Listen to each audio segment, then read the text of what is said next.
and welcome to ABP Live. I have with me today Ambassador Ashok Kantha. He was Secretary East for the Ministry of External Affairs and also India's ambassador to China. We are going to understand from him the latest development that we have heard, that there has been a resolution on the 2020 border crisis, and also the fact, as what Foreign Secretary Vikram Misri recently said, there may be a resolution on the legacy disputes as well. Welcome to ABP Live, sir, and thank you so much for giving us your time.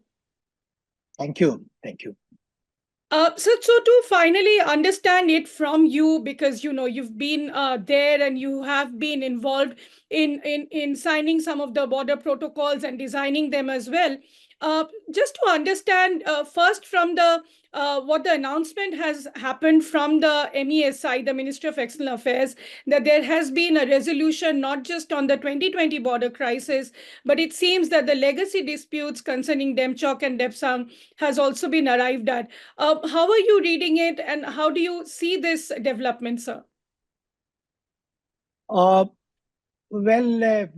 First, this description of Depsang and Demchok as legacy issues may not be very appropriate, but from what we have learned so far, no details have not been made public. That disengagement package, which was agreed upon on Monday, essentially covers Depsang Plains and Demchok areas.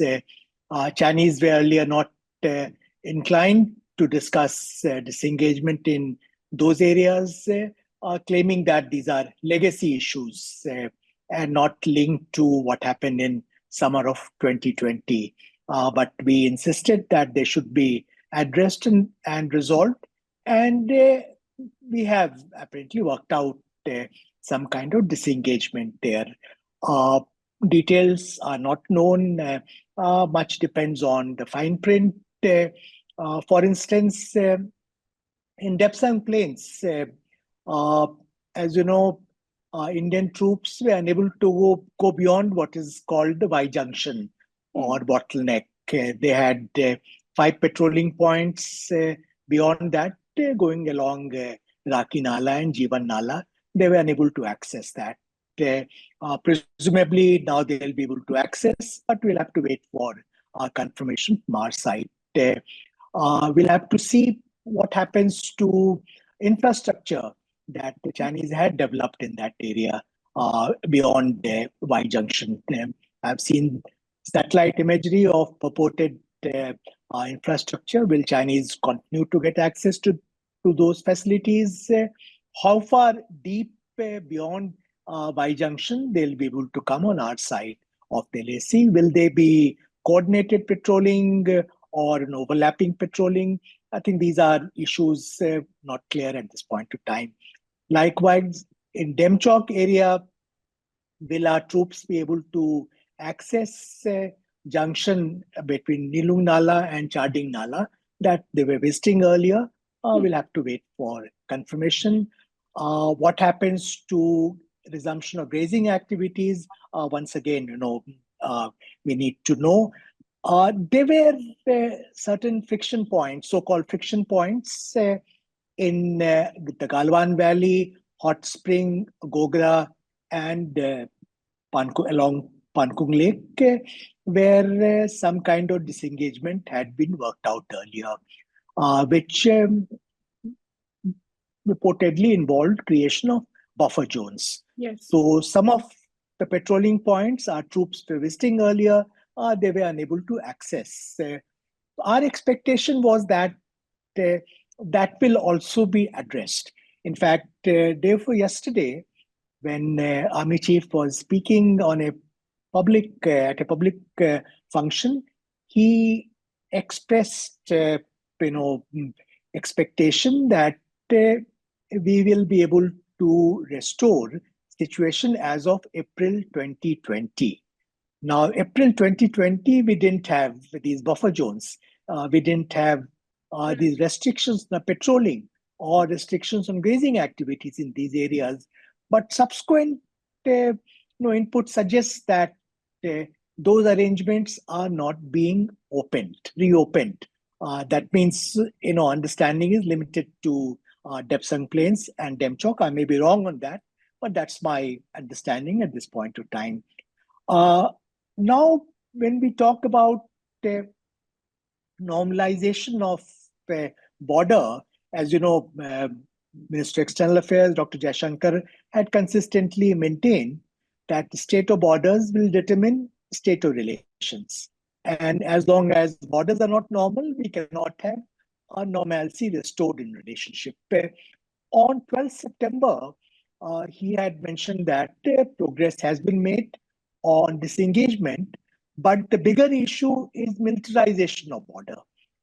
So we need to know that what will happen in terms of demilitarization of border, because we have an abnormal situation compared to what obtained in the past, when there is heavy deployment of troops backed up by military hardware in eastern Ladakh, but also in other areas. Presumably, going by what Army Chief mentioned yesterday, the process of de-escalation will start now. Eventually, we may have de-induction of troops. That means bringing troops out of the concerned theaters. But that will depend on restoration of trust. Now, de-escalation and de-induction are not easy processes.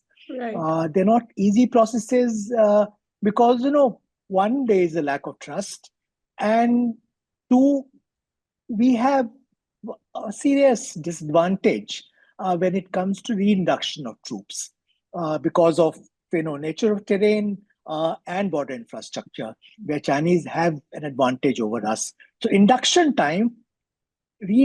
time for bringing troops back is much higher. I'm sure these things will be considered by negotiators when these issues are discussed. And in fact, earlier in 1996, when we negotiated agreement on military CBMs along the line of actual control, I happened to be lead negotiator from our side. We had specifically provided that ceilings on armed forces and equipment in designated geographical areas will take into account various factors, including nature of terrain, road infrastructure, other infrastructure, and time taken to induct and de-induct troops. Hopefully, that will be borne in mind. So what we have now, that apparently, we have an understanding on disengagement in Depsang Plains and Demchok. We had earlier understandings. To my mind, they were not satisfactory on disengagement in other pockets, but apparently they're not being reopened. There'll be a process of implementation of these understandings and also de-escalation. Only then we can say that a level of normalcy has been restored along the borders. Sir, also one of the points that you talked about is still there is a lack of trust. And if one reads the Chinese side of the statement, they really, I mean, they have spoken about the fact that the relationship should be based on mutual trust, and not one difference should define the relationship. Their statement looks similar to what they had been saying all along in this past 4 years, and it's not really addressing the border question directly. Do you see that the difference between the statement that India has issued and what China has issued, there is also because of this lack of trust that this has happened? Uh, well, these are two different statements which have come out. Uh, they're not, it's not a joint statement. They're not even coordinated statements. So there will be a degree of difference. I don't want to parse the language of two statements. But when it comes to lack of trust, I will refer to recent comments made by Army Chief day for yesterday and earlier occasion also, when he talked about deep distrust between two sides and how process of disengagement, de-escalation and normal management of borders will have to go along with restoration of trust. He made this point. We cannot also ignore the fact what happened in April, May 2020, when Chinese were supposedly holding routine military exercise. And during the COVID period, when we were not holding mirror exercise as we normally do, they pivoted and transgressed the line of actual control and occupied many areas on our side with LAC. So it was not, it was not a minor transgression. It was a major, disruption of status quo along the line of actual control. And expectation is that in terms of actual control, in terms of patrolling activities, in terms of access to our graziers, that situation should be restored. If that situation is not restored, there are territorial implications here. So I think Government of India will be well advised to come out with facts on this issue, because these are matters relating to sovereignty and national integrity, nothing less than that. There is need for greater transparency on what has been agreed upon, not only this Monday, but earlier during, understandings reached on so-called friction points. Only then we'll have a clearer picture of where we stand on the issue of disengagement of troops, on issue of restoring patrolling by our troops to patrolling points they were visiting earlier, resuming access of our graziers to grazing grounds they were using earlier. I think these are important issues. We need to have much greater clarity on these issues, much greater visibility on these issues than what is available at this point of time. No, sir, why I talked about the statement is because we are also not hearing anything from the Defense Ministry apart from what Army Chief said and also Defense Minister Rajnath Singh, but they were in separate events, not a statement as such. But when you talk about Demchok and Depsang, we were told by the MEA that, these are legacy disputes and this will take a long time to be resolved. But now we are hearing even that is done. And I remember when we did the, last interview that I had with you, sir, and you very clearly told me how the Y junction in Depsang Plains can be a big issue. And once we get that, we'll get access to, I think, 5-6 patrolling points. So according to you, how important it is to not just resolve the 2020 crisis, but also these two? No, first, I think I would again, sort of emphasize that, this whole business of legacy issue is little difficult to understand. If Indian troops were prevented from accessing, these patrolling points in Depsang Plains or Demchok, was it ever mentioned in public domain? No, it wasn't. And this was a major development. You're not looking at small pockets. It's a very large area, especially in Depsang Plains. We are looking at. My understanding that Indian troops had access until end 2019, early 2020. We are looking at a difficult period, COVID period, which had already started in January 2020. So I don't want to get into legacy issue. This separate, Depsang Plains and Demchok from other areas. We look at what was state of borders early 2020 and how far we have restored that. There needs to be greater clarity on that. That's one point.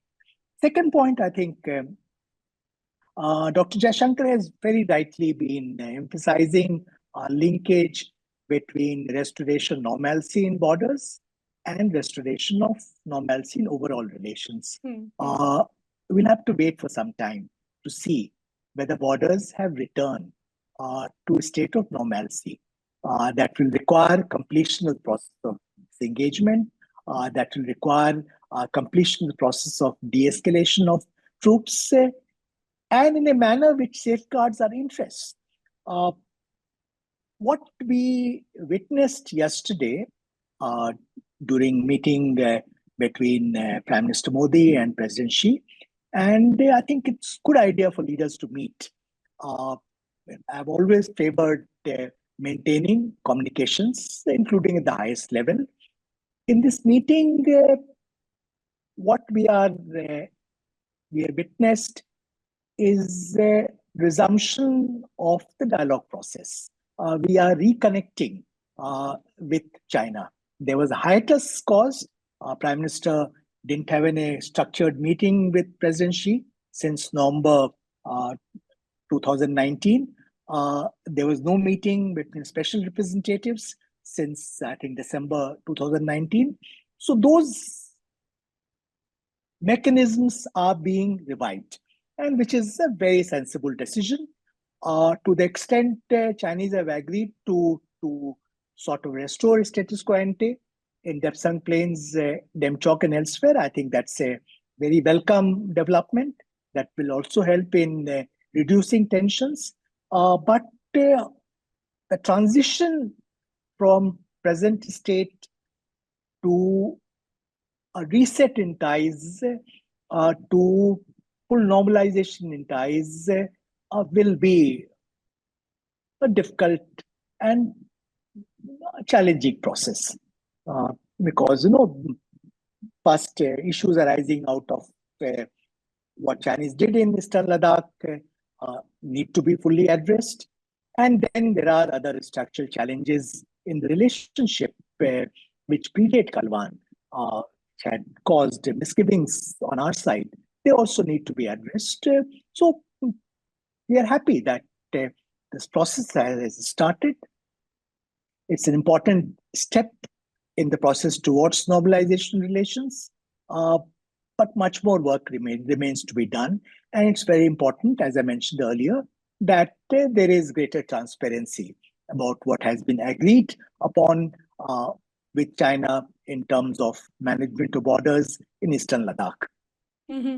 So now coming to the demilitarized zones or the buffer zones, and I understand that has become a big question that not just the army veterans are asking, but also other experts in the fact that what happens to those buffer zones, because in June I was also traveling to the LAC portion, and I saw in the Chushul area, spoke with the local graziers there and also the politicians, and some of them told me to the extent that they have never seen such a situation emerging since the 1962 war. Now, resolving that, I'm sure, would be quite a challenge. But since you know it so well and you are such a keen observer and expert on this, do you think we've been able to, we will be removing the buffer zones, or they will be part of the new border protocols, confidence building measures? What is it that going to be?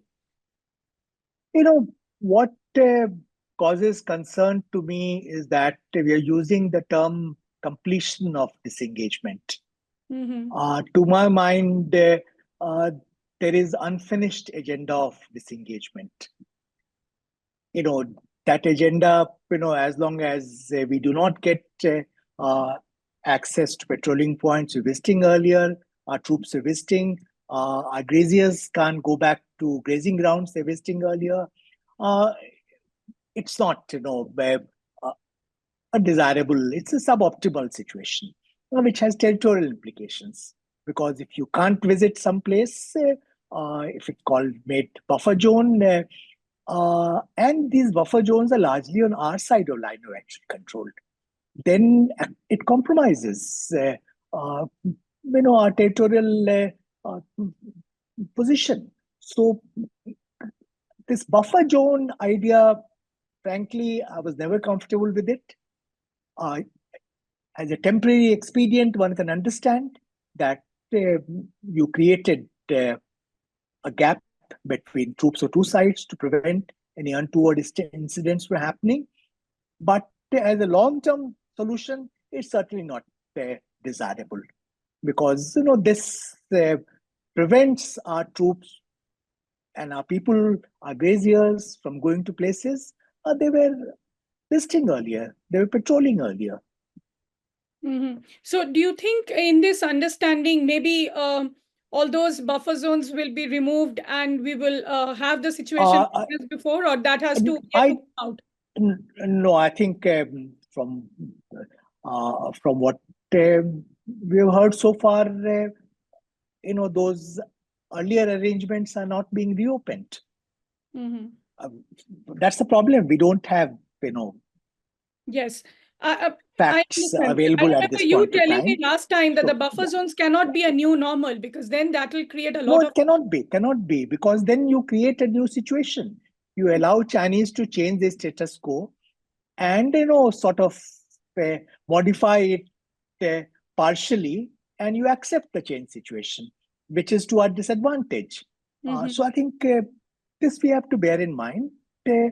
So we really need to come out with facts on what has happened now, this Monday, the understanding, and what was agreed upon earlier.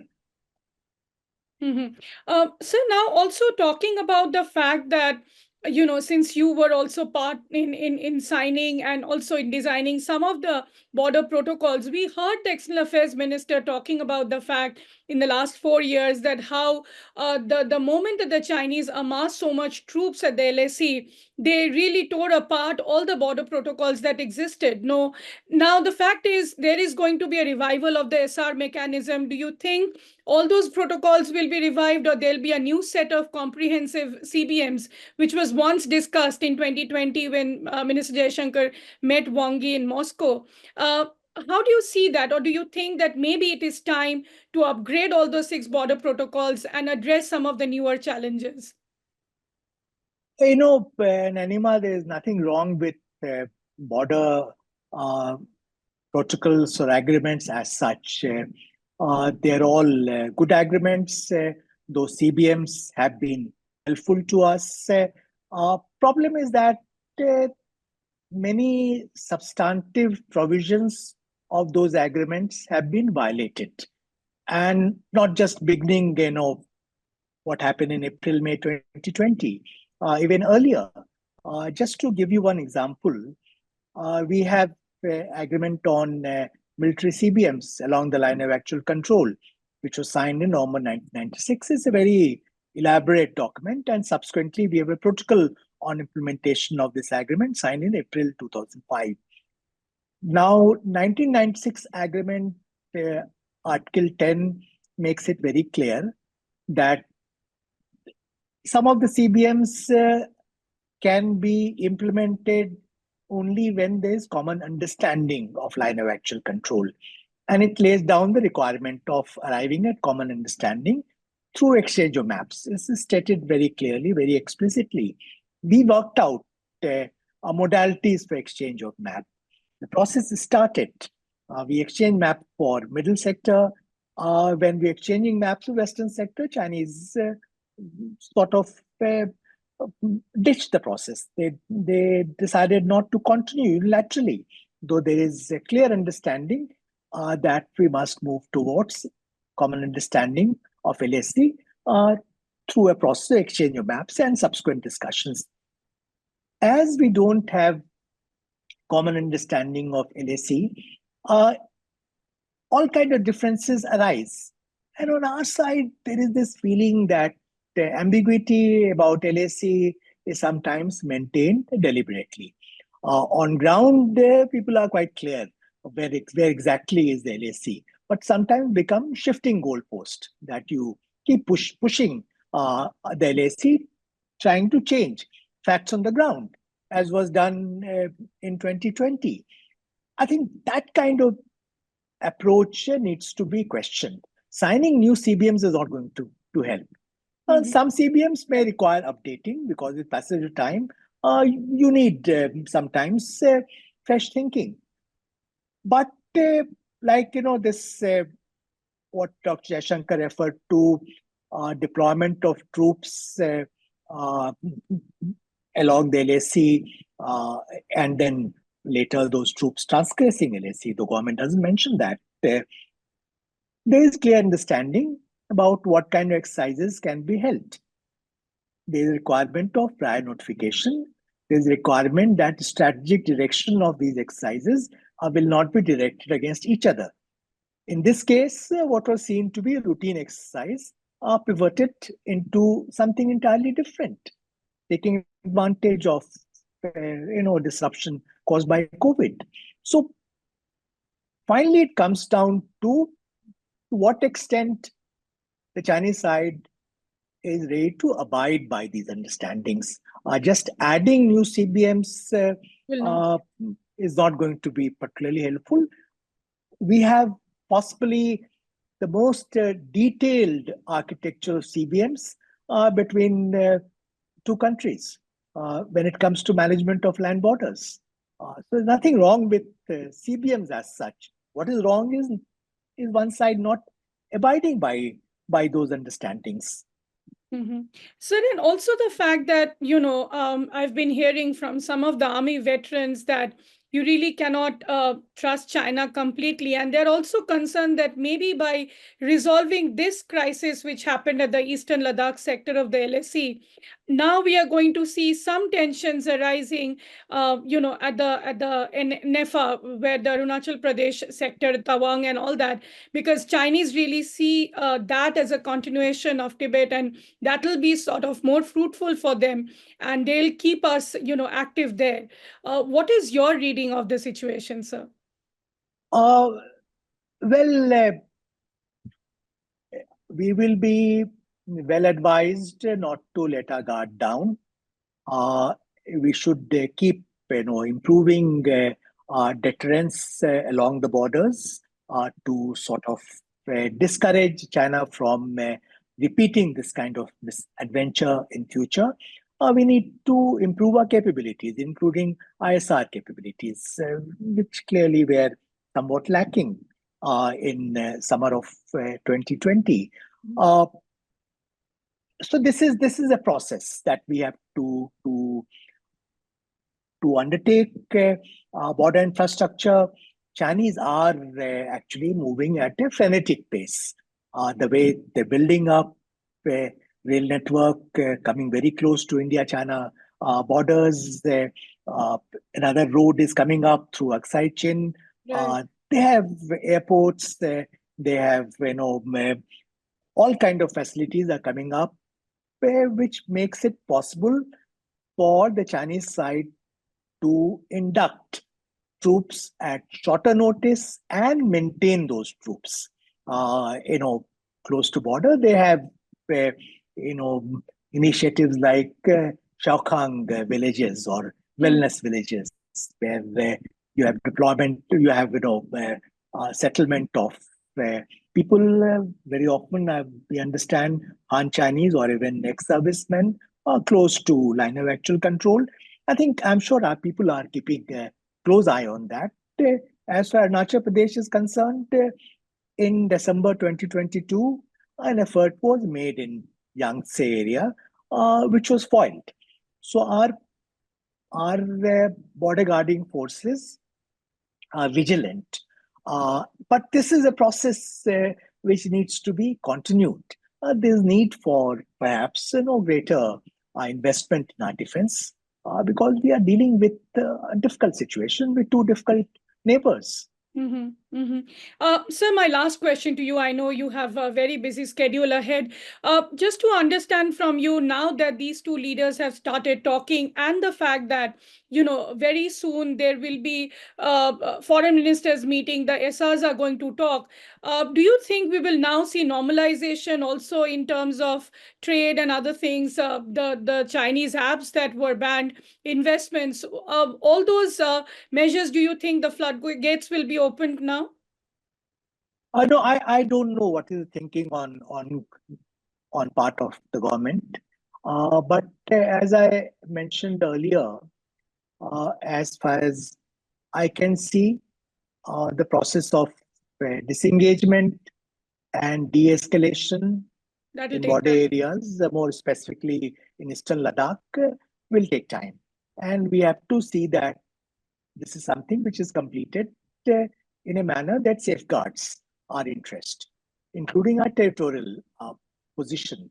Uh, Only after that, we'll have a modicum of normalcy in border areas. And as Dr. Jayashankar repeatedly mentioned in the past, it's only after normalcy is returned along border areas we can look at normalcy of overall relations. Even there, I think what we have to bear in mind that there are serious problems in the relationship which predated events in summer of 2020 in Eastern Ladakh, which predated the clash in Galwan Valley in June, and those issues need to be addressed upfront. We should not repeat the mistake of ignoring accumulated problems.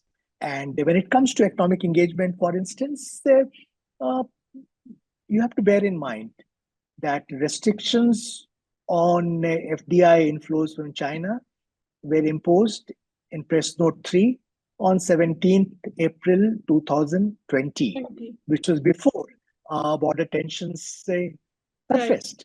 So there was different logic for that. I don't think that logic has gone away.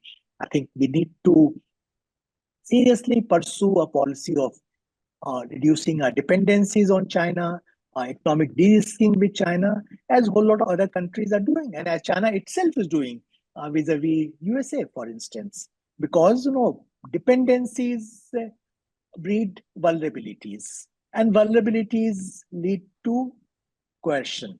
And China has a proven track record of economic coercion. We should bear that in mind.